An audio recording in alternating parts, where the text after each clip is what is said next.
शुरू करते हाँ अल्लाह ताला दे नां तो जो बड़ा मेहरबान ते निहायत ही रहम करने वाला।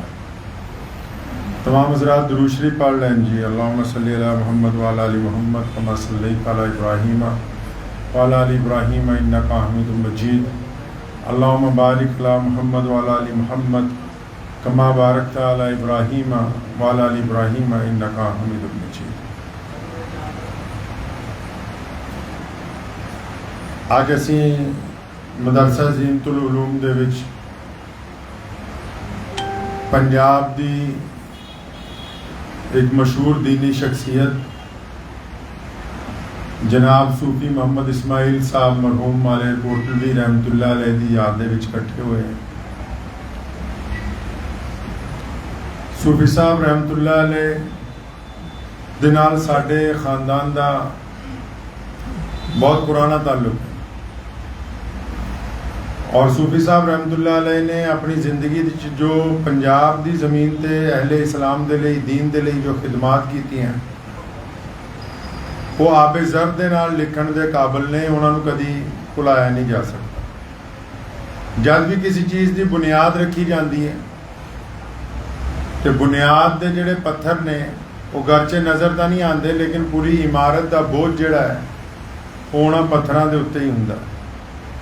कि अगर मैं कहा कि पंजाब च सन 1947 तो बाद मुसलमानों दीनी अकायद नज़रियात दे लई दीनी मालूमात दे लई और प्यारे नबी हज़रत मुहम्मद रसूलुल्लाह सल्लल्लाहु तआला अलैहि वसल्लम दी शान अक़दस च पंजाबी दे नातिया कलाम दे लई अगर किसी शख्सियत ने अपनी पूरी ज़िंदगी लगाई है कि वो सूफी मोहम्मद इस्माइल साहब रहमतुल्लाह अलैह। मैं बचपन तो उन्होंने देखा, मैं इस मदरसे जो उस्ताद मोहतरम हज़रत मौलाना मुफ्ती खलील साहब मदजुल्लु अलैह को पढ़ता रहा, घर भी रहे हैं। तो सूफी साहब नू मैं बचपन तो देखा और मेरे दादा मरहूम के दोस्त ही। मैं तुम्हें एक इतिहासक गल दसा कि 1947 तो बाद हुण तां माशाअल्लाह बहुत सारे दीनी हजरात बहुत ने, बहुत सारी तंजीमां ने। सन 1947 तो बाद 72 तक सिवाए मालेर कोटले तो सूफी मोहम्मद इस्माइल साहब तो इलावा कोई एक बंदा भी लुधियाने तक नहीं पहुंचा किसी मुसलमान को। ये मैं बड़ी जिम्मेदारी नाल और तुहानू तारीखी गल दसदा। लोग परमट बनाते होंगे सी सब्जी लैके जाने भी, सवेरे जाना माल ला के वापस।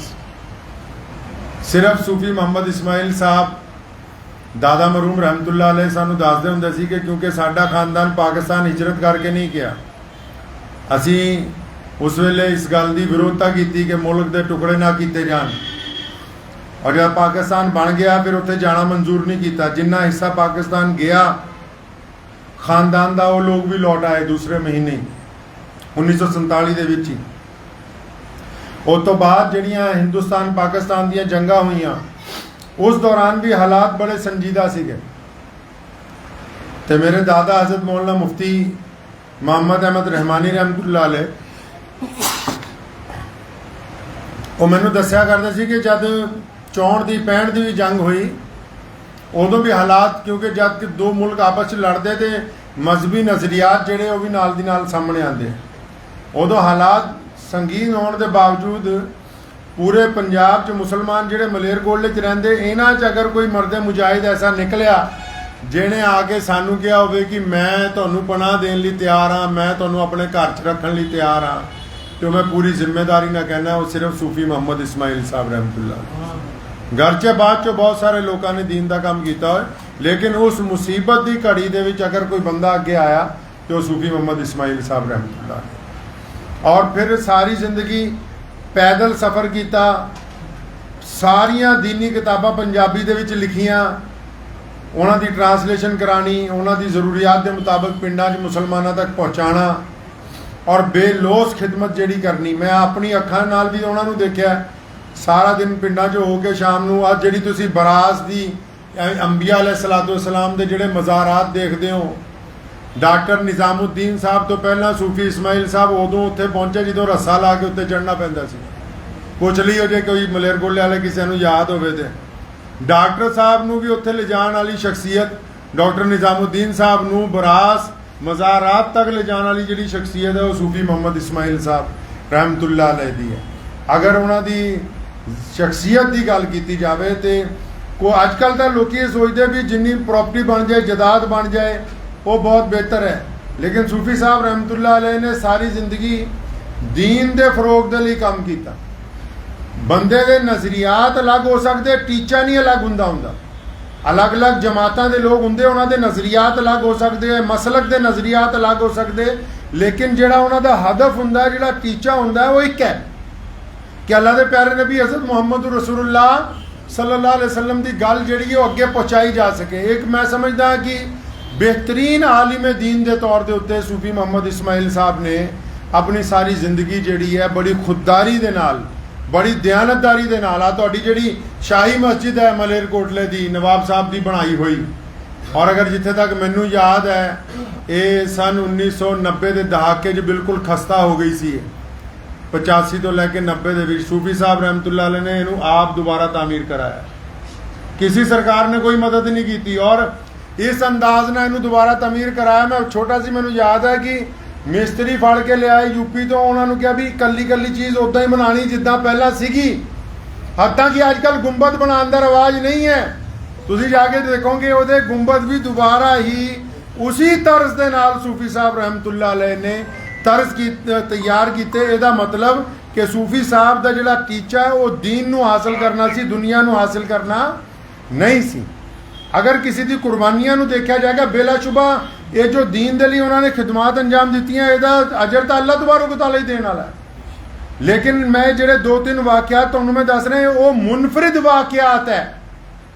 मैं मानता भी औलाद माशाअल्लाह सारे मेरे उस्ताद मोहतरम भी मौजूद ने, बाकी हजरात भी मौजूद ने, लेकिन सूफी साहब रहमतुल्लाह अलैह दी हयात के उपर कोई मुदल्लल मजमून और कोई मुदल्लल किताब जिहड़ी है पिछले 2 महीने हजे तक ना किसी अखबार कुछ पढ़न नूं मिलिया और ना ही किसी ने उत्ते कलम चक्कण की कोशिश नहीं की। मैं वालिद मरहूम दे अपने मेरे अबू जान मौलाना हफीजुर लुधियानवी के इंतकाल तो बाद मसरूफियत दे विच आ गया, वरना मेरी ख्वाहिश है कि ये उत्ते कलम जिहड़ा चक्या जाना चाहिए। और सूफी साहब रहमतुल्लाह अलैह नूं कलम नाल बड़ी मुहब्बत सी। मैनूं याद है जब मैं पहली किताब काफिला इल्म हुर्रियत लिखी, क्योंकि बहुत जखीम किताब सी 700-800 सफ़े की, सूफी साहब रहमतुल्लाह अलैह नूं देन आया, हजे खोली नहीं, किताब की जखामत नूं मोटाई नूं देख के ही इन्ना कुछ होए, मैनू गले लाया, मत्था चुम्या, कहना पुत्रा तो कमाल कर दिता भी एड्डी वड्डी किताब लिख ली।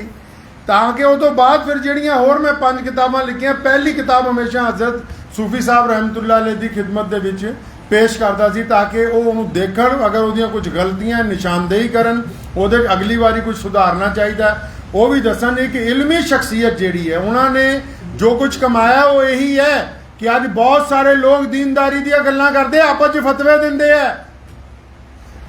ये उन्हां दी कमाई है ना इस शहर दे लई कि जब तबलीगी जमात आंदी कोई नहीं सी पंजाब, सूफी साहब रहमतुल्लाह अलैह मेरे दादा मुफ्ती मोहम्मद अहमद साहब रहमानी लुधियानवी रहमतुल्लाह अलैह नूं नाल लैके निज़ामुद्दीन गए, मौलाना यूसुफ साहब नूं मिले और मौलाना यूसुफ साहब रहमतुल्लाह अलैह नूं लुधियाने लैके आए ट्रेन च। और पहला इज्तमा सन 1967 के विच लुधियाना अपनी मलेरकोटले की जामा मस्जिद तबलीगी जमात का। अजकल तो यह रफड़ है ना, फलाना कहता जी मैं इस मसलक दा, मैं उस मसलक दा, लेकिन ये जिहड़े साडे बुजुर्ग गुजरे इन्होंने जिहड़ी इस्लाम की तरबियत के लिए मुसलमानों की तरबियत की जिहड़ा काम किया वो मसलक देख के नहीं किया, बरादरियां देख के नहीं किया, रंग और नस्ल देख के नहीं किया। टीचा सी कि अल्लाह और उसके रसूल सल्लल्लाहु अलैहि वसल्लम की सही गल लोगों तक पहुँचाई जाए। तो सूफी साहब रहमतुल्लाह अलैह दी ये भी देन है कि तबलीगी जमात मालेरकोटले दे विच जब पहली बार आई तो उन्होंने लियान वाले भी सूफी मोहम्मद इस्माइल साहब रहमतुल्लाह अलैह। और अगर एक बतौर बाप दे देखा जाए, बाप दे अगर बतौर देखा जाए तो मैं समझदा एक कामयाब बाप के तौर पर सूफी मोहम्मद इस्माइल साहब रहमतुल्लाह अलैह ने अपनी ज़िंदगी गुजारी। इन्नी मसरूफियात के बावजूद रोज़ाना पिंडा भी जाना, किताबां भी लिखनिया, ट्रांसलेट भी करानी, किताबां छपवाने लिए दिल्ली भी जाना, लैके भी आना। उस दौर च जबकि इन्ना कोई ज़्यादा इंतजामात नहीं सी, उसके बावजूद अपने बच्चों को दीन दे नाल जोड़ना। सूफी साहब इस्माइल रहमतुल्लाह अलैह की जिंदगी का यह जिहड़ा पहलू है, यानी बतौर बाप, बतौर घर का जिम्मेदार, मैं आप उन्होंने देखा, मैं रहा इत्थे मलेरकोटले बचपन के शाम को अक्सर तौड़ी ਰੱਖੀ ਹੋਣੀ ਮੋਢੇ ਤੇ, ਕਦੀ ਚਾਵਲਾਂ ਦੀ ਤੇ ਕਦੀ ਜੀਰੀ ਦੀ, ਕਦੀ ਖੰਡ ਦੀ। ਕਿਹਦੇ ਲਈ? ਮਤਲਬ ਘਰ ਦੇ ਜ਼ਰੂਰੀਆਤ ਵੀ, ਘਰ ਦੇ ਬੱਚਿਆਂ ਦੀ ਵੀ, ਆਪਣੀ ਬੀਵੀ ਦੀ ਵੀ, ਆਪਣੇ ਭਾਈਆਂ ਦੀ ਵੀ, ਰਿਸ਼ਤੇਦਾਰਾਂ ਦੀ ਜ਼ਰੂਰੀਆਤ ਦਾ ਵੀ ਹਮੇਸ਼ਾ ਖਿਆਲ ਰੱਖਿਆ। ਇਹ ਨਹੀਂ ਕਿ ਸਿਰਫ ਦੀਨ ਦਾ ਕੰਮ ਕੀਤਾ, ਇੱਕ ਮੁਕੰਮਲ ਦੀਨਦਾਰ ਬੰਦਾ ਬਣ ਕੇ ਦਿਖਾਇਆ। ਅੱਜ ਕੱਲ੍ਹ ਅਕਸਰ ਇੱਦਾਂ ਦੇ ਬਹੁਤ ਸਾਰੇ ਲੋਕ ਹੈ ਜਿਨ੍ਹਾਂ ਨੂੰ ਮਾਂ ਬਾਪ ਦੀ ਕਦਰ ਨਹੀਂ ਹੈ। ਐਸਾ ਬਾਪ ਮਿਲ ਜਾਣਾ ਵੀ ਬਹੁਤ ਬੜੀ ਬਾਤ ਹੈ। ਪਿਆਰੇ ਨਬੀ ਹਜ਼ਰਤ ਮੁਹੰਮਦ ਰਸੂਲੁल्लाह सल्लल्लाहु अलैहि वसल्लम ਦੇ ਲਈ ਅਗਰ ਕਦੀ ਤੁਸੀਂ ਸੀਰਤ ਨੂੰ ਸਹੀ ਤਰ੍ਹਾਂ ਪੜੋਗੇ ਤੇ ਮੁਹੰਮਦ ਰਸੂਲੁल्लाह सल्लल्लाहु अलैहि वसल्लम ਨੇ ਜਿਸ ਦਿਨ ਮੱਕਾ ਮੁਕਰਮਾ ਨੂੰ ਫਤਿਹ ਕੀਤਾ, ਮੱਕੇ ਦੀ ਜ਼ਮੀਨ ਤੇ ਜਿਸ ਦਿਨ ਰਸੂਲੁल्लाह सल्लल्लाहु अलैहि वसल्लम ਵਾਪਸ ਤਸ਼ਰੀਫ ਲੈ ਆਏ ਔਰ ਬੈਤੁल्ला ਦੇ ਵਿੱਚ ਅਜ਼ਾਨ ਦਿੱਤੀ ਗਈ, ਸਜਣਾ ਬਿਲਾਲ ਨੇ ਅਜ਼ਾਨ ਦਿੱਤੀ, ਨਮਾਜ਼ ਹੋਈ, ਸਾਰੇ ਕੰਮ ਜਦੋਂ ਨਿਪਟ ਗਏ, ਸ਼ਾਮ ਦਾ ਜਦੋਂ ਟਾਈਮ ਆਇਆ, ਅਲੀ ਬਿਨ ਸੁਫਿਆਨ ਕੌਣ ਜਿਹੜੇ ਮੱਕੇ ਦੇ ਉਸ ਵੇਲੇ ਦੇ ਗਵਰਨਰ ਹੈ, ਮਾਲਕ ਹੈ ਔਰ ਉਹ ਇਸਲਾਮ ਕਬੂਲ ਕਰ ਚੁੱਕੇ ਹੈ, ਉਹਨਾਂ ਨੇ ਅਰਜ਼ ਕੀਤਾ ਯਾ ਰਸੂਲल्लाह ਸਾਡੀ ਕੋਠੀ ਚੱਲੋ, ਤੁਹਾਡੀ ਦਾਵਤ ਹੈ। ਨਬੀ अलैहि सलातो वसलाम ने मना कर दिया। अच्छा, जिन्हें बाकी बड़े बड़े शहजादे हैं, कौन? हज़रत अबू बकर सिद्दीक रज़ियल्लाहु तआला अन्हु, खालिद बिन वलीद रज़ियल्लाहु तआला अन्हु, हज़रत उमर बिन खत्ताब रज़ियल्लाहु तआला अन्हु, उन्होंने कबीला भी तो उत्थे ही है, वो भी खड़े सिर ते कि साडे चलो अज मक्का फतेह हो गया। तो नबी अलैहि सलातो वसलाम ने उन्होंने वाल भी कोई रुचि नहीं दिखाई, नहीं गए। तो कित्थे गए रात नूं? नबी अलैहि सलातो वसलाम मक्का मुकरमा का एक कच्चा घर है जिहदी दरो दीवार भी मुकम्मल नहीं है, छत भी कुलियां वांगू पाई है। उस घर दे विच एक औरत बैठी अपने बच्चों को कह रही है कि जिहड़ा नबी अज मक्का फतेह करन लई आ गए, अल्लाह ने जिन्हां नूं इज्जतां दित्तियां, ये तो मेरे भरा लगदे ने। बच्चे बार बार पुछदे अम्मा अच्छा तुहाडे भरा लगदे ने, ते इहदा मतलब मामू साडे घर आउणगे? तो रो रही है कि नहीं, नबी अलैहि सलातो वसलाम नूं नौज़ुबिल्लाह उहदे ज़हन च कि की याद होना। लेकिन नबी अलैहि सलातो वसलाम फतेह मक्का दी उस शाम नूं, उस रात नूं अपनी भैन दे घर पहुंचे, जोर दी दरवाज़ा खटखटाया तो उम्मे हानी रज़ियल्लाहु तआला ने अंदरों पूछा कौन है दरवाजे ते? फरमाया हानी दरवाज़ा खोलो, मैं मुहम्मद रसूलुल्लाह। नबी अलैहि सलातो वसलाम ने जब अपनी भैन नूं 10 साल बाद देखा, आप सल्लल्लाहु अलैहि वसल्लम दे चचा दी बेटी है, अखां च आंसू आ गए, दुश्मनों ने खानदान बिछोड़ता, भैन दी अखां च भी आंसू है। नबी अलैहि सलातो वसलाम अंदर तशरीफ लै गए, पूछा हानी कुछ खाण लई है? एक किस्सा तुहानूं क्यों सुना रहा, हुणे अगे जाके दसांगा कि इस मौके ते किस्सा क्यों सुनाया तुहानूं। फरमाया हानी कुछ खाण लई है? फरमाया नहीं या रसूलल्लाह कुछ भी नहीं, सिरका एक बासी रोटी पई है, मैं ले आओ। रोटी नूं पानी ना धोता, सिरके च डुबोया, नबी अलैहि सलाम ने खाधी। उम्मे हानी ने कहा या रसूलल्लाह बिस्तर तैयार है, आराम करो। नबी अलैहि सलातो वसलाम बैठे, फरमाया हानी अज सोना नहीं है, इत्थे बह मेरे सामने। उम्मे हानी रज़ियल्लाहु तआला अन्हु अन्हा रसूलुल्लाह सल्लल्लाहु अलैहि वसल्लम तो उम्र च 10-15 साल वड्डी है, सामने बिठा लिया उम्मे हानी नूं, भांजे भी नाल बह गए सारे। उम्मे हानी फरमांदी है कि मैं सोचा भी पता नहीं की ज़रूरी काम है। नबी अलैहि सलातो वसलाम ने अपनी हमशीरा नूं सामने बिठाया और अपनी हमशीरा नूं कहण लगे हानी और तैनूं तो याद होना है कि जब मैं हजे जम्मिया नहीं सी ना, मेरे अब्बू हज़रत अब्दुल्ला का इंतकाल हो गया सी। फरमाया मैं अपना प्यो नहीं तकिया, मैं अपने वालिद नूं नहीं देखिया। हानी तू मेरे अब्बू नूं देखिया है, तू मेरे वालिद नूं चंगी तरह जानदी है, मैनू दस तां सही मेरा बाप सी किदां दा, ओहदा चेहरा किदां दा सी, चलदा किदां सी, तुरदा किदां सी, देखदा किदां सी। उम्मे हानी फरमांदी अल्लाह दे नबी सल्लल्लाहु अलैहि वसल्लम बार बार अपने वालिद का जिक्र करते हैं, मैनू पुछदे हैं। और मैं तुहानूं दसां मुसलमानों, रसूलुल्लाह सल्लल्लाहु अलैहि वसल्लम दी मां हज़रत आमना दा जदों इंतकाल होया अबुआ दी मुकाम ते, रसूलुल्लाह 6 साल दे नाल सी। सैयदना आमना कित्थे गई सी जदों अबुआ दे मुकाम ते? सैयदना आमना रसूलुल्लाह नूं उहनां दे वालिद दी कबर ते लेके गई है। दुनिया की सब कुछ मिल सकता है, बाप नहीं मिलता, मां नहीं मिलती इन्नी जल्दी। सैयदना आमना रज़ी अल्लाह तआला अन्हा लैके गई रसूलुल्लाह सल्लल्लाहु अलैहि वसल्लम नूं कित्थे?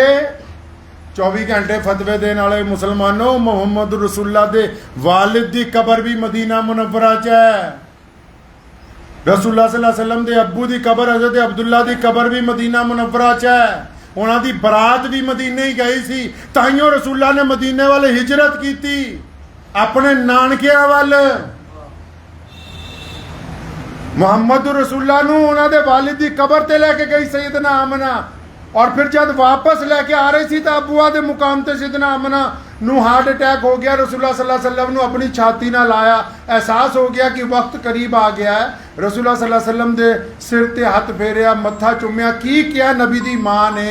फरमाया, देख जाना तो सब नहीं है, लेकिन मैं एक ऐसा पुत छड़ के जा रही हाँ जिसकी वजह ना मेरा नाम क़यामत तक जिंदा रहेगा। और जिदन मुहम्मद रसूलुल्लाह ने आखिरी हज दे लई तुरे, कितों? मदीने तो मक्के दे लई। चको तमाम रिवायत मुसलमानों, रसूलुल्लाह सल्लल्लाहु अलैहि वसल्लम दी जिदों डाची तुरी 1,24,000 बंदे नाल, एक अद्धा बंदा नहीं, 1,24,000 बंदे नाल रसूला जो अबवा के मुकाम ते पहुंचे, अपने ऊंट की मुहार अपनी माँ की कबर वाल मोड़ ली। ऊंट रोकिया, थले बैठे, अपनी माँ की कबर ते हाथ फेर के रोन लग पे। फरमाया मैं छोटा जहा सी, तू छड़ के चल गई। फरमाया मैं 6 साल का सी, तू चली गई। इमाम बुखारी ने लिखा है, अल्लाह के नबी इन्ना रोए कि अपनी सिर दोनों गोडिया च रख लिया। सारे साहबा परेशान हो गए। हज़रत अबू बकर कोल आए, या रसूलल्लाह लोग इंतजार कर रहे, जाना नहीं। मेरे नबी ने तारीखी गल उदन कही, फरमाया अबू बकर अज नहीं जाना, अज दी रात का बिस्तर इत्थे मेरी मां दे सिरहाने ला दे। नबी अलैहिस्सलातु वस्सलाम ने वो रात अपनी मां की कबर के नाल बिस्तर ला के गुजारी। माँ बाप का मिलना तुहानू पता है, माँ बच्चे नू अपनी बुकल च लैके रखती है। तुम देखते हो ना तुसी अपने घर च, माँ बच्चे नू अपनी बुकल च लैके रखती ताकि कोई मुसीबत इहदे ना पै जाए, लेकिन बाप बच्चे नू अपने मोढियां ते छकदा है। क्यों? ताकि मेरा पुत उत्थे तक देखे जिथे तक मैं नहीं देख सकता। अपनी औलाद नू उत्थे तक दिखाना चाहता है जिथे तक मैं नहीं देख सकता। इसलिए तो ये नेमत है, खुदा की कसम, जिहदे माँ बाप ना रहन, लोग अपने प्यो की जुत्ती देखने नू तरस जाते हैं कि इत्थे मेरे बाप की जुत्ती पई हुंदी सी। अज जिन्हां कोल है, मैं रस्ते जब मेरे को एक बंदे ने, मैं अखबार पढ़ रहा सी ते किसी दे बहुत बड़ा प्रोग्राम सीगा, मैं गया उस पिंड दे विच, ते बेहतरीन खाने के इंतजाम, तो उस बंदे ने पंजाबी जो थे गल कर रहा सी कि ना जिंदे जी ना पूछा, मरन तो बाद ना खीर खिलाण दिया लोगों को।